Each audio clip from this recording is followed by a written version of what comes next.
మనిషి జీవితం 5 విషయాలు. రకరకాల ఆటలు ఆడాలా వద్దా? జీవితాంతం ఆడాలా? 1000 ఏళ్ళు ఉన్నా ఆడాలా? 100 ఏళ్ళు ఎప్పుడు ఆడాలా? ఆడుతూనే ఉండాలా? ఆడు. ఆటల తర్వాత ఎన్ని పాటలు పాడాలి? పాడుతూనే ఉండాలా? అందరూ పాడాలా?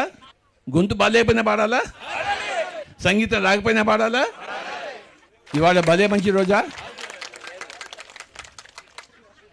అక్కడ శృతితో పడితే వస్తుంది, ఇక్కడ నేను శృతిలో కూడా పాడలేదు నేను.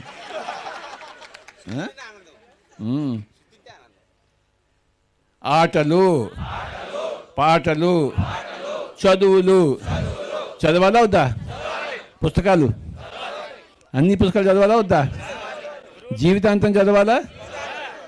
ఎప్పుడు? అదే పనే. ఆటలు, పాటలు, చదువులు, పనులు. ఇంటి పనులు చేసుకోవాలా వద్దా? ఒంటి పనులు, రోడ్డు పనులు, సంఘం పనులు అన్నీ చేయాలా వద్దా? జీవితాంతం చేయాలా? ఈ పనులు తప్పవా? తప్పవా? సర్లే చేద్దాంలే. ఆటలు, పాటలు, చదువులు, పనులు, ధ్యానాలు. ధ్యానాలు కావాలా వద్దా?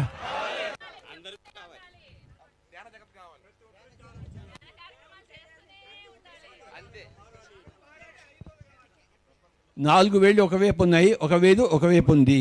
దానికి అర్థం ఏమిటి?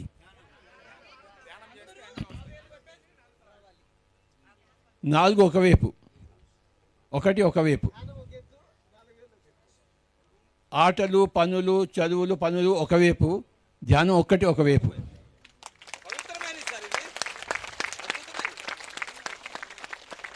జీవితానికి అర్థం కల్పించేవి ఆటలు, పాటలు, చదువులు, పనులు. పరమార్థం కల్పించేది ధ్యానము. అర్థము ఉండాలి, పరమార్థము ఉండాలి. ఉట్టి పరమార్థం లాభం లేదు, ఉట్టి అర్థము లాభం లేదు. అర్థము ఉండాలి, పరమార్థం. అర్థము 4 విధాలు. ఎన్ని విధాలు? ఆటలు, పాటలు, చదువులు, పనులు. ఇవి లేకపోతే అర్థమే లేదు జీవితంలో. దీంతోపాటు ధ్యానం ఉండాలి. ధ్యానం లేకపోతే పరమార్థమే లేదు. మనకి అర్థము కావాలి, పరమార్థం కావాలి. ఇదే ఈ సంక్రాంతి యొక్క సంబరం యొక్క సందేశం.